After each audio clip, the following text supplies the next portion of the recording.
Lovely. Good morning, everyone, and welcome to Avid Reader's Zoom session for the launch of Daniela Wilson's Onward and Upward. I'd like to begin by acknowledging the traditional owners of the land on which I'm currently broadcasting from, the Agara and Turrbal people. I pay my respects to their elders past, present, and emerging. This always was and always will be Aboriginal land. Before I introduce Daniela, I'd first like to reiterate some of the information that I mentioned in the email that you were sent earlier this morning. So in order to reduce the potential for any disruption, you've all automatically been placed on mute, and you'll remain on mute until the end of the event, but I will then be unmuting you so that you can say thank you to Daniela. I'm unfortunately unable to offer any technical support, but if you do adjust your Zoom settings to speaker view, which is in the top right corner of your screen, then Daniela will be on your screen for the duration of the event. Daniela's really keen to answer your questions this morning, so please start sending them through to me as you think of them using the chat box. If you can't see it, then you can find it towards the bottom left of your screen. When you type in there, your questions will come straight through to me, and I'll read them out along with your name as soon as Daniela prompts me to do so. So start sending them through as soon as you think of them. So enough from me now. I'd like to hand you over to Daniela Wilson, who will be telling you a little more about herself and her work. So Daniela, over to you. Thank you, Kate. Good morning, everybody, and thank you very much for being part of this event. This event wouldn't be possible without you being here with me, and I want to thank you very much for that. We're all here because of this, because a little book that I wrote and released in November last year. And if anybody would have asked me about 10 years ago about writing a book or saying anything like that, I think I would have paused and laughed, or thinking twice if I'd been mocked or something, because English is not even my first language, and writing a book had never been on my plan.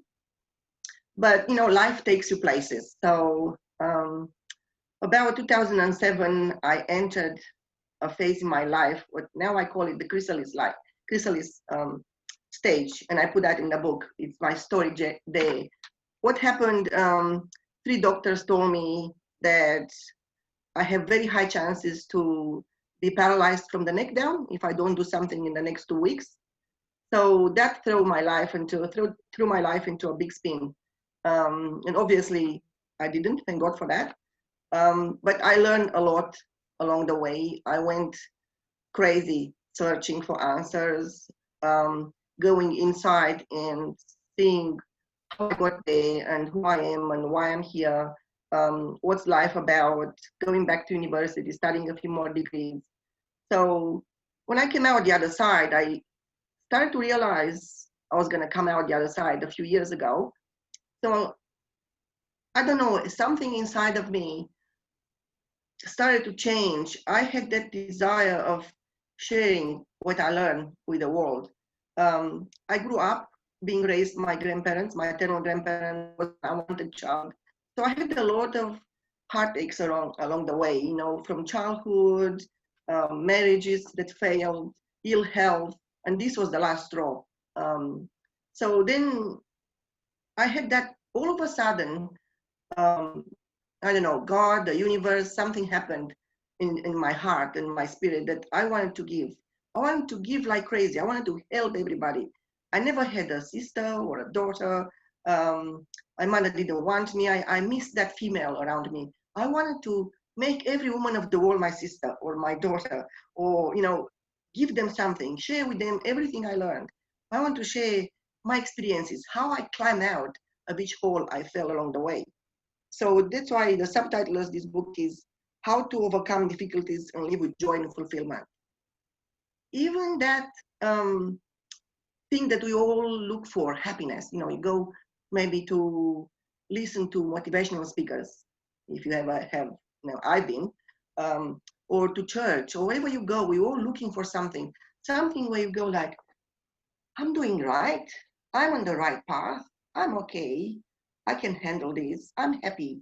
But happiness is not something you can tick off. It's not a fireworks of an achievement. I noticed happiness is that low burning fire of having joy and being okay, you know, loving the way you are, you know, skinny, young, old, whatever, loving your perfect imperfections, loving your family, being able to love others and accept others and yourself the way we all are. It being a joy and having that peace inside of yourself. Things don't go that way. When things are perfect, not let yourself carried up and down by what's going on in your life, but still being you. Even I was thinking to myself, if I'll have to be paralyzed from neck down, I want to be me. I still want to be me. Doesn't matter what I do or I don't do. So this book has been a labor of finding that bit of love that we all want to keep and hang on to no matter what's happening. So the funny thing is, as my background is in health as well, as a clinical nurse, and then I have become a life coach, and I've studied all this I've studied theology, I've studied metaphysics, I've studied all sorts of things to find answers, right? And how our mind and body and spiritual side, how they all working together. We want to, let's say we want to lose weight. Is it something you diet only? But most of the time people diet, but it's like a punishment because something inside here hasn't changed yet.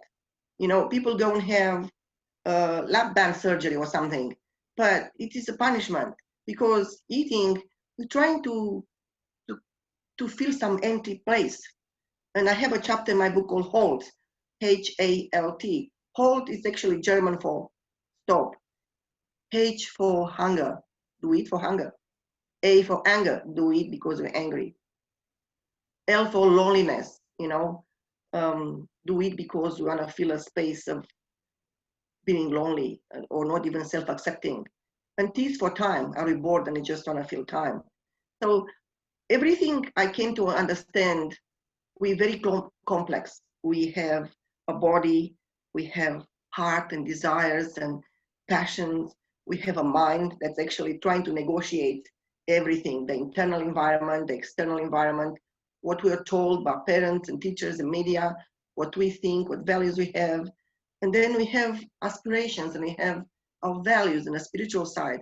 And I came to realize unless all are aligned, it's very hard to make a change. You can't lose weight just by dieting. You can't, be a Zen monk by not having any spiritual values. You can't master your mind by not knowing it. So I structured my book in five actually, but four main parts, talking about how our mind works, then how our body works, and then how spiritual side works, and then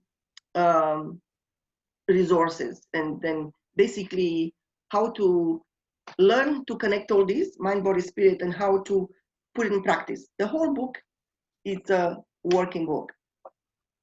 So to give you a bit of an example, just like this, for instance, I said, even from the beginning to the reader part, right?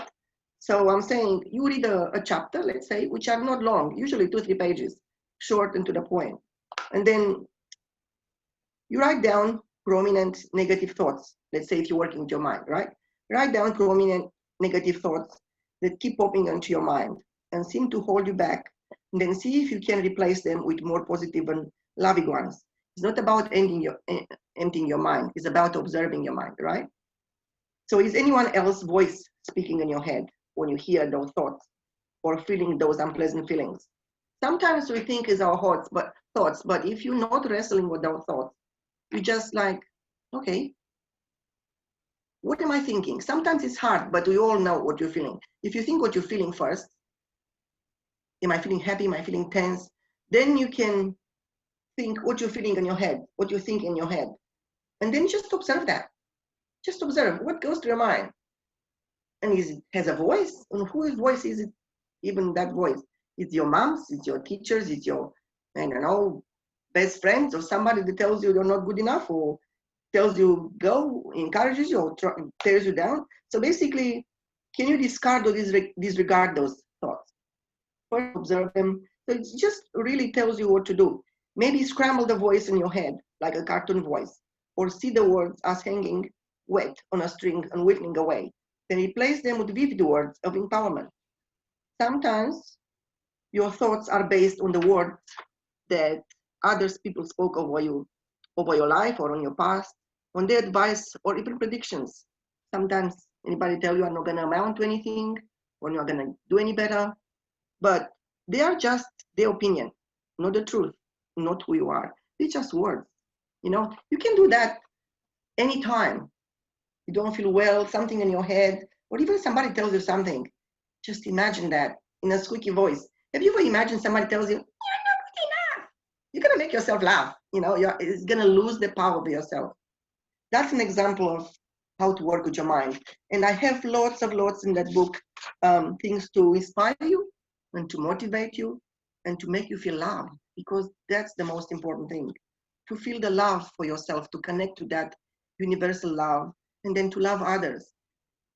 From my experience, I got to a point where now I can accept how I am. You know, I'm not young, I'm not skinny, but I'm healthy. I'm healthy in my body, I'm healthy in my mind. I like myself. And I don't care if somebody says something. Of course, that I'm not saying that being pompous or, you know, arrogant. I listen to what people say. And we always can do better, always can be kind, and always can, it's a process. But you can't let others tell you who you are. You know, you have to discover that for yourself and embrace the person that you want to be, not the people, what people tell you to be. So anyway, it's funny because I was looking at this blurb in the back of my book that I wrote last year, and it's so suitable for this COVID-19 is going on. I'm thinking, what's going on to my head at the time? So on the back says, health is the new wealth. How rich are you? We live in a love-starved world where the news is a source of pain and an arena for politicians and religions to fight. Healthcare is more sick care, and money rules the world. We have the best ways to stay connected, yet we remain isolated. However, we are witnessing a global shift in consciousness. People are taking back their power over how they live, what they eat, and how they heal. Being healthy is in. Besides, we are at the beginning of a love revolution. Love is indispensable for healing and change. And my book promotes the love for all, self, humanity, and a new world. Are you involved in this huge movement? Don't get left behind. I think we're feeling in our bones that when this fast is over, is the beginning of something new. It's the beginning of people questioning about who they are and what they do in this world. You know, doesn't matter if you're poor or rich, if you're famous or politician or nobody. Health, you know, a germ treats you the same. Um, Money don't have value anymore, but the love, being isolated, that's the most important. Our freedom, being with each other.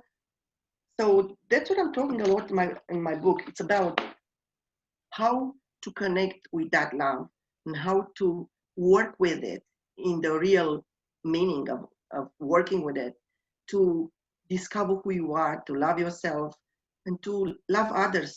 I think of all the women of the world as my sisters, to give them what I have discovered. And one of the things I have discovered that puzzled me a lot, and might puzzle you,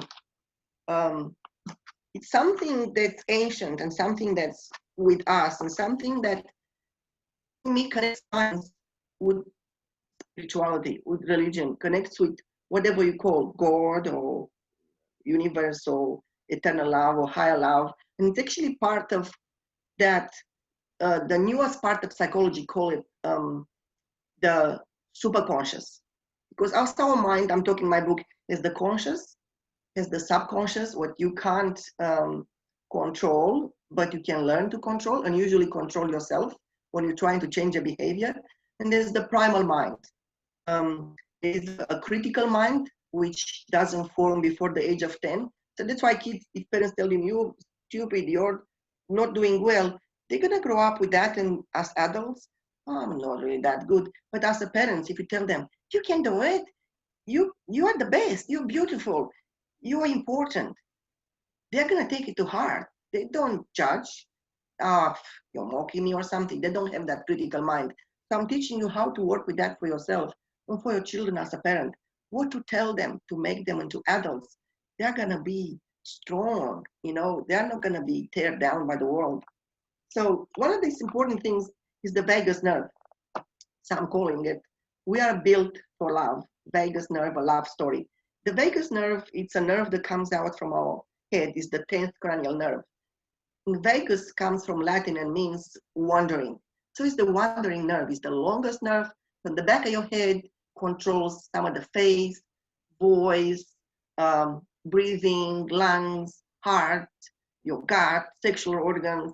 It's one nerve. This is the nerve that stays turned on even when people are paraplegic. They still can digest, they still can breathe, right? Their heart still beats. We can't control that nerve, but it's such an importance because sometimes, especially with women, I notice, because we are such emotional beings and we really want to give more love and help one another most of the time when we are not ourselves burnt out.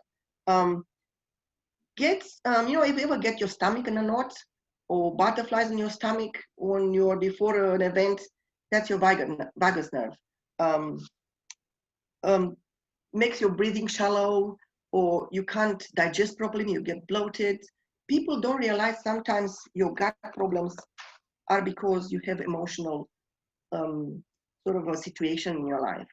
And I give a lot talking about how loving yourself, love one another. Actually, believe it or not, and it sort of blew my mind when I studied that.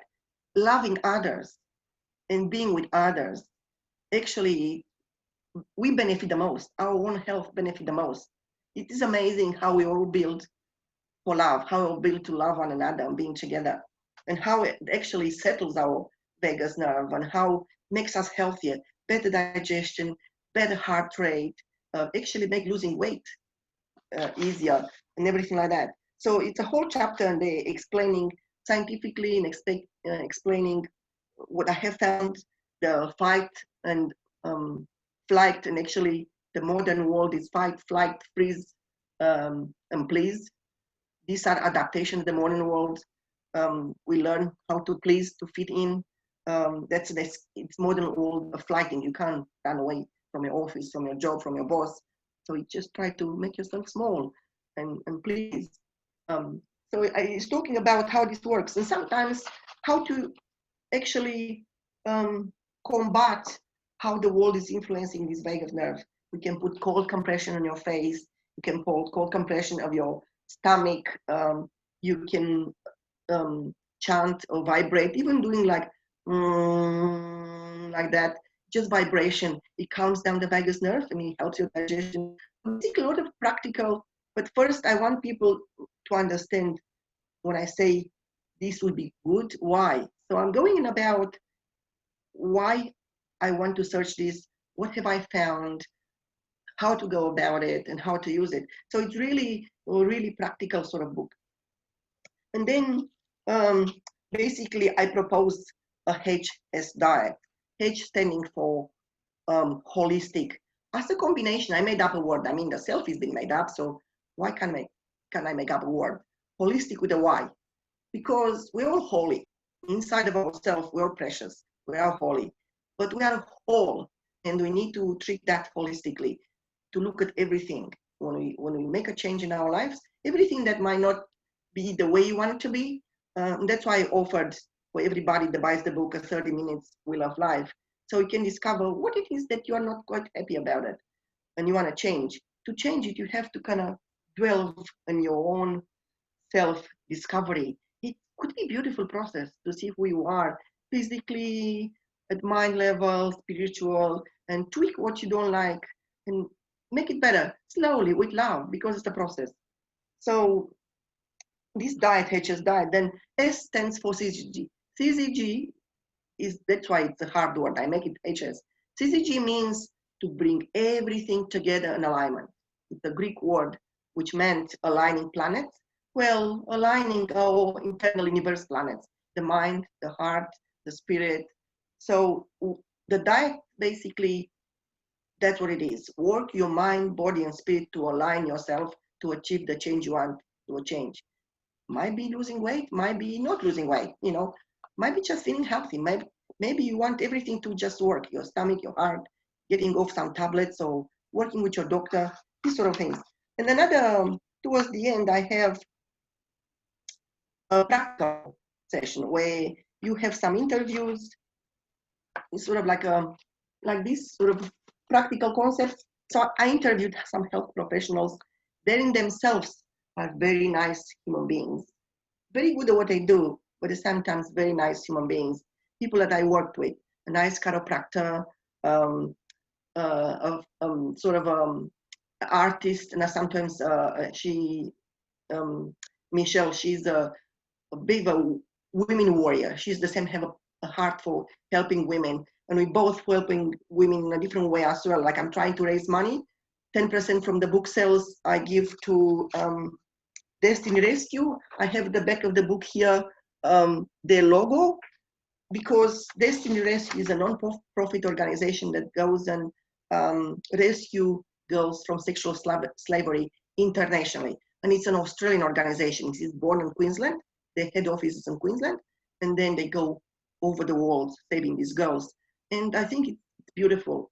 And then I have other health professionals. I have a natural clinic in Mexico where people that I know went for cancer treatment and overcome all sorts of things. So the whole book is about self-discovery and overcoming whatever it is that holds you back, whatever it is makes you, not having that constant low burning feeling of joy and fulfillment.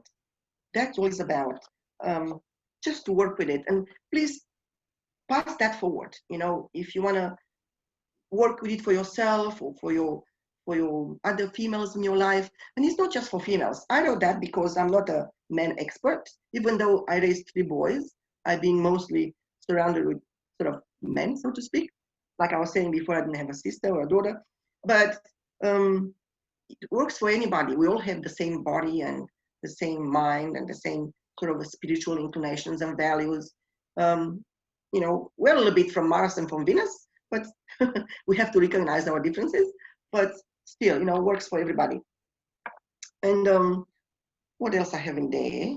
Oh, yeah, I have a financial advisor, which is a friend of mine that, again, she's very passionate about giving, helping women. She's very passionate about not just being a broker. She will treat every single person, especially women, like it's her sister. She will bend over backwards to treat you like you're her family. And that's sort of people I like to work with, to pay that love forward. Just, it's just all about connecting that universal love, making the world a better place. And what's the best place to start other than yourself, right? So I did that for myself, but then I was left with all this learning, and I'm thinking, okay, I changed myself, I feel better. But then, is that all? I spend all this time just for me? I don't have somebody to give it forward. And I realized, but I do. It's the whole world that I do. So that's why I wrote the book, because I wanted to pass forward whatever I learned from my experience, from my heartaches, from my studies, from my discoveries. And just, if I can help one person, it's worth it. So I think that's kind of like what I'm ending up, what I wanted to say, because, and that's the second part, that's the ending of my blurb, because I believe that each of us needs a humanity health plan. My book aims to help you learn how to create better version of yourself, how to care for yourself, to remind you how to love and have faith, and to guide you and equip you so that you can do more. Be more, do more, be free to do and be who you want to be and do what you want to do. There's a workbook providing you with information, instructions, application, sharing experiences and interviews, giving you tools for application and tips to get ahead. It also provides you with a convenient list of resources. So I give you basically the practitioners I work with. This is who I work with, the contact numbers and, a few people. And my aim is to help women and anyone that can want to use this book. So then you can shore up your health, open up your heart, the attitude of gratitude, just go onward and upward, basically. Yeah, and a lot of tools about spiritual things, but reading that, it's much better being there with yourself than trying to talk about it now. So if you have any questions, I'm happy to answer. Lovely. Yeah, so I might start with a question if that's okay, Daniela. So I just want to know a bit more about your research process for this book. So how did you begin researching it? Well, it worked backwards. I didn't research because it wasn't a project. The book found me. I didn't try to write the book. So basically, every experience that I lived, every finding that I found from going to seminars, from going to universities. So basically, I was looking for answers for myself. That was my research. Overcoming my own situation, divorce, immigration, being lonely in a country with a different culture, um, connecting with people, women issues, health issues, studying. So every issue that I have to dig myself out of that hole. With God's help, I say I'm a Christian. I have to acknowledge my beliefs. But I think it doesn't matter what you call it, as long as you're about love, loving yourself, loving others, accepting others how they are, wanting to help. I think sometimes religion, they're just labels that try to divide us. I'm not about labels. I'm not about division. I'm about just love. So that was my research, trying to dig myself out of all these holes. Basically, I accumulated all these experiences and knowledge, and then I started thinking about paying it forwards. I started to become a life coach because I thought I might pay it forward like that. But I realized I only do that one person at a time. I want to do more. I want to somehow, do it faster. So I thought, a book? I think somebody, I don't know what happened. I think last year, um, the year before, 2018, I started to kind of formulate in my head, maybe I could put this somehow, paying forwards. I didn't know, maybe I can speak. I don't know how I'm gonna do. So I went into one of the Tony Robbins seminars, and over there was somebody promoting writing a book, and people all like, oh, let's do it. It's a good deal. I'm thinking, oh, maybe I'll just go. So in January last year, January 2019, I went to these 3 days writing a book camp. That was what I needed. That was the last kick that I'm thinking, you know what? I'm stopping myself to give more to the world because I'm scared that I'm not good enough to write a book. I'm scared that I can't write a book. You know what? I'm going to try. And I'm going to try, and I'm going to believe that I can do it. I'm going to apply these principles, I think. Love yourself, believe in yourself, just wanting to give, and it'll come to you. And he did. I went there, and just not much money though. Part of the time I've been unemployed. I just Googled and, went on some sites where you can find freelancing, and just, it's been provided to me. It came to me, the people I needed, when I needed, in a way that I could afford it. And it just kind of shaped itself, it's just, in January, I went to this boot camp, and by August it was written. And I didn't have much money, just all kind of happened. But one thing I had was passion. Passion and love and passion. And I think in faith I could do it. Yeah. That's a great answer. What advice would you give to somebody who wants to take this step towards accessing your work, for example, but they're apprehensive? They're in that spot where they're not sure how to get there. Do you know? How do they find, if they're lacking that passion, say, or that direction that came to you? What would you recommend that they do in order to make that next step? First of all, just be kind to yourself. Start to be kind to yourself. Recognize what stage you are in. If you're scared, or if you, whatever feelings you have or you're at, just accept that, and say to yourself, you know what? I'm in the process of getting better. I love myself, and, I'm worth it. Just say that to yourself all the time. That was my first step when I started back then. I'm worth it 100%, 100% of the time. You just kept saying that. You don't believe it, but it just kept saying it anyway. And one day, you know what? You're going to believe it because you're worth it. And things like that, things that you want to tell to your, think, what would you tell if, whatever you see yourself that you are at, accept. And think, if your daughter was like that, or your mother, or your best friend, or somebody you love was like that, what would you tell her or him? What would you tell? Tell that to yourself with kindness and start from there. And then think, okay, well, it's like a step in front, another step, another step. Then what's the next step? What's your mind tell you? Is it working with you? It's your best friend? Is serving you? Or is your master that's whipping you? And you just observe what's happening there. And you can work with my book and, give me a call. I'm there for everybody. Or go and, find some other practitioner if you think you can't do it yourself. Just be kind. If you can do it yourself, do it. If you can't do it yourself, find somebody that can help, whoever it is. Just don't force yourself. In a month, in 10 years, who cares? Time goes anyway. Time will pass and we get older anyway. Might as well make the best of it and might as well love ourselves and live life for the fullest. I think even from the point, I'm a Christian, I'm following Christ. He didn't come here for me to be miserable and be one of those Christians that, he came here so I can be happy and I can help others.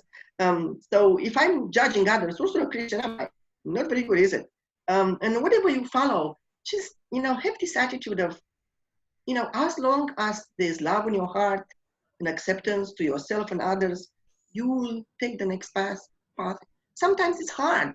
Sometimes, it's hard and you will find, sometimes you just have to say things for the sake of saying. Make a routine, fake it till you make it.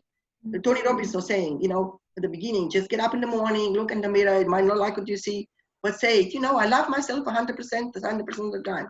I'm worth it 100% of the time. Say nice things to yourself, be kind to yourself, and eventually you'll start to believe it.